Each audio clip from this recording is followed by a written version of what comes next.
நிஜமாவே இந்த சம்மருக்கு நல்லா சுற்றி தண்ணி, ஈரம் அது மட்டும் இல்லாமல் நல்ல செடிகளோட அந்த தென்றல் காற்று, அதுக்கு நடுவில் நமக்கு பிடிச்ச ஒரு தெய்வத்துக்கு அபிஷேகம், அதுக்கப்புறம் குளிக்க ஊற்றுறது, எப்படி வேணாலும் சொல்லிக்கலாம்.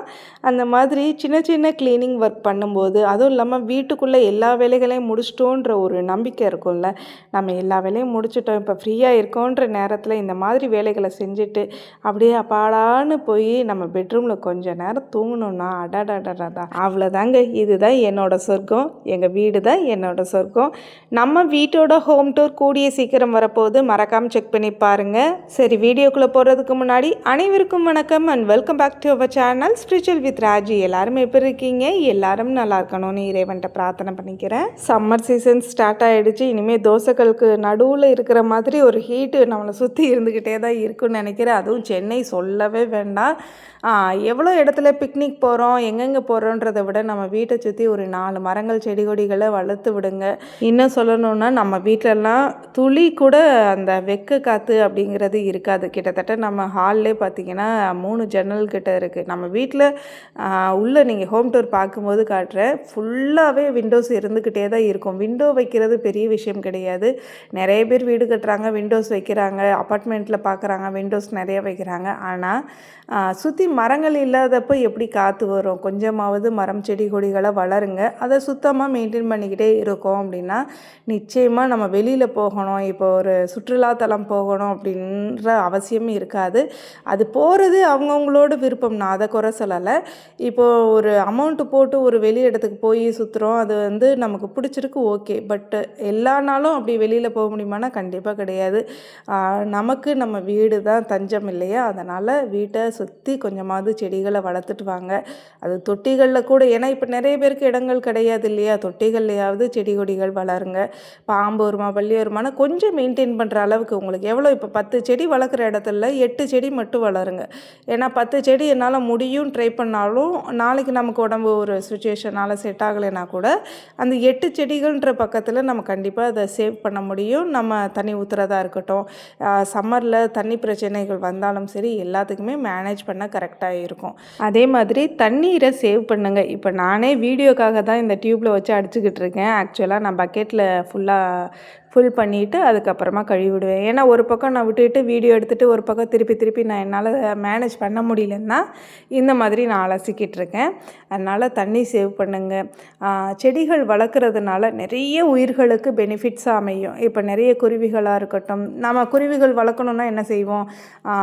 ப்ரீடிங் பாக்ஸ் வாங்கி மாட்டுவோம், அதுக்கப்புறம் திணை வைப்போம், அப்புறம் நெல் வைப்போம், அதுக்கப்புறமா கோதுமை வைப்போம். இதெல்லாம் வச்சாலும் ஒரு சிலர் வீட்டில் அந்த குருவிகள்லாம் வராது. ஆனால் மரங்கள் இருக்குதுன்னு வச்சுக்கோங்களேன், நீங்கள் இதெல்லாம் வைக்கலைன்னா கூட ஆட்டோமேட்டிக்காக குருவிகள் வரும். குருவிகள் ஆட்டோமேட்டிக்காக நம்ம என்ன பண்ணுவோம்? அந்த குருவிகளுக்கு உண்டான உணவுகளை வைப்போம். இப்போ நம்ம வீட்டிலலாம் பார்த்திங்கன்னா குருவிகள் எப்படி சொல்கிறது, தூக்கத்தில் கூட எங்களுக்கெல்லாம் அந்த பழக்கம் ஆகிடுச்சு. தூங்கிட்டு இருப்போம், நல்லா சவுண்டு விட்டுக்கிட்டே தான் இருக்கும். காலையில் ஆரம்பித்ததுலேருந்து நைட்டு வரைக்கும் கரெக்டாக ஒரு 7 மணி வரைக்கும் சவுண்டு வந்துக்கிட்டே தான் இருக்கும் குருவிகளோட சத்தம். அவ்வளோ சுற்றி குருவிகள் இருந்துக்கிட்டே தான் இருக்குது. அந்த மாதிரி வீடு கட்ட போகிறீங்கனாலும் கொஞ்சம் போல் செடிகளுக்குன்னு இடம் விடுங்க. உங்கள் மைண்டு அவ்வளோ பீஸ்ஃபுல்லாக இருக்கும். வீட்டுக்குள்ளே சில பிரச்சனைகள் வந்தாலும் சரி, இல்லைன்னா சின்ன சண்டை சச்சரவுகள் இருந்தாலும் சரி, இல்லை ஸ்ட்ரெஸ் ஆனாலும் சரி, இது எல்லாமே பார்த்திங்கன்னா நிமிஷத்தில் நொறுங்கி போன மாதிரி இருக்கும். இந்த செடிகளையும் பூக்களையும் பார்க்கும்போது அவ்வளோ சந்தோஷமாக இருக்கும். வீட்டுக்குள்ளே இடம் இல்லைனாலும் வீட்டுக்கு வெளியில், காம்பவுண்டுக்கு வெளியில் அந்த சைடாக கொஞ்சம் போல் மண்ணை வச்சு கொஞ்சம் செடிகள் வச்சு விடுங்க. அதாவது காம்பவுண்டை ஒட்டி சொல்கிறேன். இந்த மாதிரி ஏதாவது ஒன்று செஞ்சு கண்டிப்பாக செடிகள் வளர்க்குறது ரொம்பவே நல்லது. இப்போலாம் பார்த்திங்கன்னா நானே என்ன சொல்லுவேன்னா, எனக்கு சென்னையில் இருக்கிறது 90% எனக்கு சென்னை பிடிக்கவே பிடிக்காது. எனக்கு நல்லா தள்ளி ஒரு காட்டுக்குள்ளே இருக்கிற மாதிரி இருக்கணும். கேரளா சைடு, அதுக்கப்புறமா எங்கள் ஊர் கோவில்பட்டி சைடு, மதுரை கூட இப்போல்லாம் சொல்ல முடியல. மதுரை ரொம்ப கசகசன்னு ஆகிடுச்சு, எனக்கு பிடிக்கல அந்தளவுக்கு. கோவில்பட்டி என் கணவரோட ஊர், அந்த சைடு இந்த மாதிரிலாம் எனக்கு இருக்கிறது பிடிக்கும். கோவில்பட்டியிலையுமே கொஞ்சம் உள்ளே தள்ளி இருக்கணும். நல்ல அந்த ஆர்டர் போடுறேன் அப்படின்ற பேரில் அந்த இதே இருக்கக்கூடாது. சென்னை வாழ்க்கையே இருக்கக்கூடாது. நல்ல ஒரு கிராமத்து வாழ்க்கையில் இருக்கணும்னு. ஏன்னா நான் பிறந்து ஒரு 7 வருஷம் மட்டும்தான் மதுரையில் இருந்தோம், ஒரு கிராமத்து வாழ்க்கையில். அப்போ எனக்கு தெரியாது, விவரம் விவரம் தெரியாது. அதுக்கப்புறமா அம்மா அப்பா இங்கே சென்னைக்கு கூட்டிகிட்டு வந்துட்டாங்க. அதுலேருந்து இன்றைக்கி வரைக்கும் சென்னையில் தான் இருக்கிறோம். ஆனால் எனக்கு சுத்தமாக இந்த சென்னை வாழ்க்கை பிடிக்கவே இல்லை. இதில் உள்ள ஹீட்டு, இந்த வெயில் வந்துட்டாலே சுத்தமாக எனக்கு நல்ல இத்தனை ஜன்னல் இருந்தால் கூட எனக்கு கிச்சனில் நின்று சமைக்கிறதுக்கு ஒரு டென்ஷன் வரும்.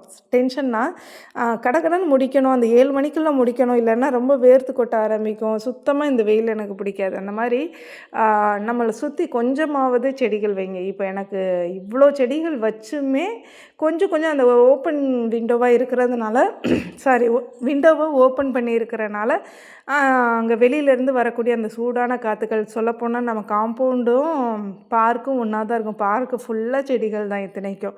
அவ்வளோ இருந்துமே பார்த்திங்கன்னா இங்கேயே கொஞ்சம் கொஞ்சம் ஹீட்டு தெரிய தான் செய்யுது. சுத்தமாகவே ஹீட் இருக்காது அப்படின்னு சொல்ல முடியாது. கொஞ்சம் கொஞ்சம் ஹீட்டு ரொம்ப வெயில் அடிக்கும்போது இப்போ இல்லை, கொஞ்சம் வெயில் அடிக்கும்போது ஸ்டார்ட் ஆக ஆரம்பிச்சிடும், உள்ளே வெயில் வர ஆரம்பிச்சிடும். ஏன்னா ஒரு விண்டோவை திறந்தாலே சூரியன் உள்ளே அடிக்க ஆரம்பிச்சிடும். அந்தளவுக்கு இவ்வளோ ஸ்பெசிஃபிக்கான ஒரு கார்டன் சுற்றி இருந்து, அதே மாதிரி பார்க்கு சுற்றி இருந்தே இந்த அளவுக்கு வெயிலோட தாக்கம் அதிகமாக இருக்குன்னா அப்போ அப்பார்ட்மெண்ட்டில் வாழ்கிறவங்களோட வாழ்க்கை எப்படி இருக்கும்? அதே மாதிரி இடம் இல்லாமல் ஃபுல்லாக சுற்றி சுற்றி வீடை கட்டி வச்சுருக்கிறவங்களோட வாழ்க்கை எப்படி இருக்கும்?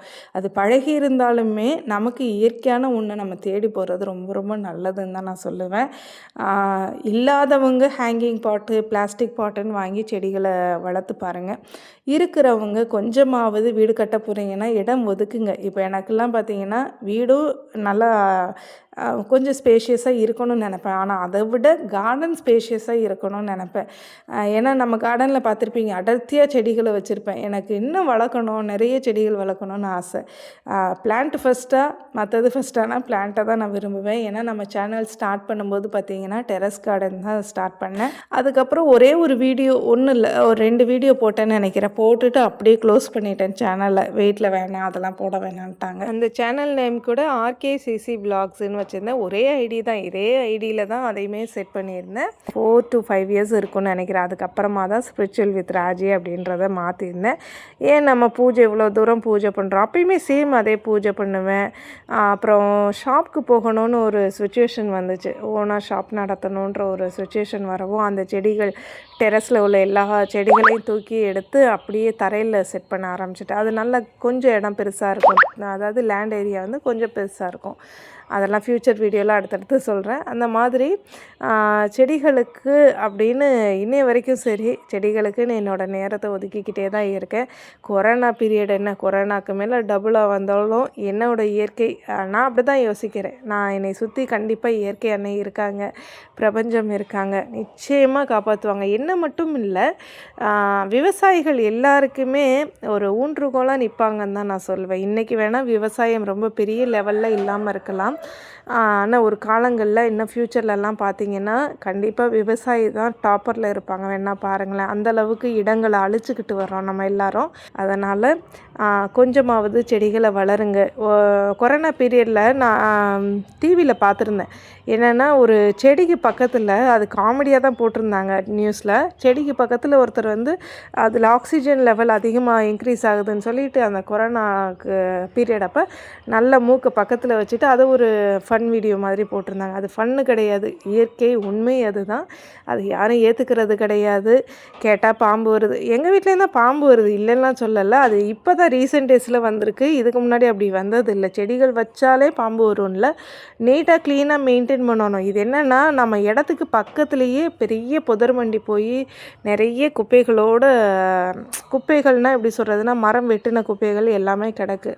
அதனால் கூட பாம்பு வர்றதுக்கு வாய்ப்புகள் இருக்கலாம். சுற்றி நமக்கு 3 சைடுமே பார்த்திங்கன்னா ஃபுல்லி ஓப்பன்டு. ஃப்ரண்ட் ஏரியாவும் சரி, சைடு ஏரியாலையும் பார்க்கோட ஸ்பேஸு, அதாவது அவங்களோட இடம் இருக்குது.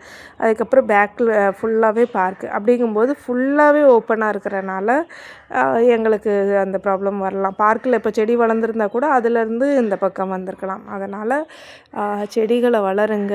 நமக்கு வந்து ஒரு ஆபத்து வரும்போது அதை நாடி போகணுன்னா செடி ஒன்றும் இன்றைக்கி நட்டு நாளைக்கு வளர்ந்துட போகிறது கிடையாது. அதனால் இயற்கை உரங்களை கொடுங்க. இது எதுக்காக செடிக்கு இவ்வளோ பெரிய ஒரு வீடியோ ஃபுல்லாக சொல்லணும் அப்படின்னா, செடிகளோட மகத்துவம் நம்ம அளவிடவே முடியாது. இன்னும் விவசாயிகள் ஏன் அந்த விவசாய வேலைகளே பண்ணணும்? போய் வெளிநாட்டில் வேலை பார்க்கக்கூடாதா? வெளிநாட்டிலலாம் இன்னும் நமக்கு மேலே விவசாயம் பண்ண ஆரம்பிச்சிட்டாங்க. ஏன்னா நம்ம நாட்டிலேருந்து இம்போர்ட் பண்ண ப்ராடக்ட் எல்லாமே இப்போ அவங்க நாட்டில் இம்போர்ட் பண்ண ஆரம்பிக்கிறாங்க. இளநீர்லாம் பார்த்திங்கன்னா நம்ம நாட்டிலேருந்து போனது இப்போ அவங்க நாட்டில் அதை ஃபுல்லாகவே என்ன பண்ணுறாங்க, பிளான்டிங் பண்ண ஆரம்பிச்சிட்டாங்க. அப்படிங்கும்போது நாளைக்கு நமக்கு இம்போர்ட் பண்ணுறதுக்கு காய்கறிகளும் இருக்காது, விவசாயிகளும் இருக்க மாட்டாங்க. அதனால் வேல்யூ விவசாயிகளுக்கு நிச்சயமாக நம்ம கொடுத்தே ஆகணும். அதே மாதிரி பிளான்ட்டுக்கும் கொடுத்தே ஆகணும். ஒவ்வொரு வீட்டில் செடி வளர்க்குற எல்லாருமே விவசாயி தான். அதனால் உங்களால் முடிஞ்ச வரைக்கும் செடிகளை வளர்த்துட்டு வாங்க. பெரிய பெரிய டாக்டர்ஸால் தீர்க்க முடியாத நோய்கள் கூட இந்த மரம் செடி கொடிகளால் தீர்க்கப்படுது அப்படின்னு ஆய்வுக்கூறுகளே சொல்லுது. இன்னும் சொல்லணும்னா பறவைகளோட நடமாட்டம் இருக்கிற பகுதிகளில் இந்த ஹார்ட் ப்ராப்ளம், அதுக்கப்புறமா சொல்ல முடியாத நோய்கள் கூட வராமல் தடுக்கப்படுது அப்படின்னும் சொல்கிறாங்க.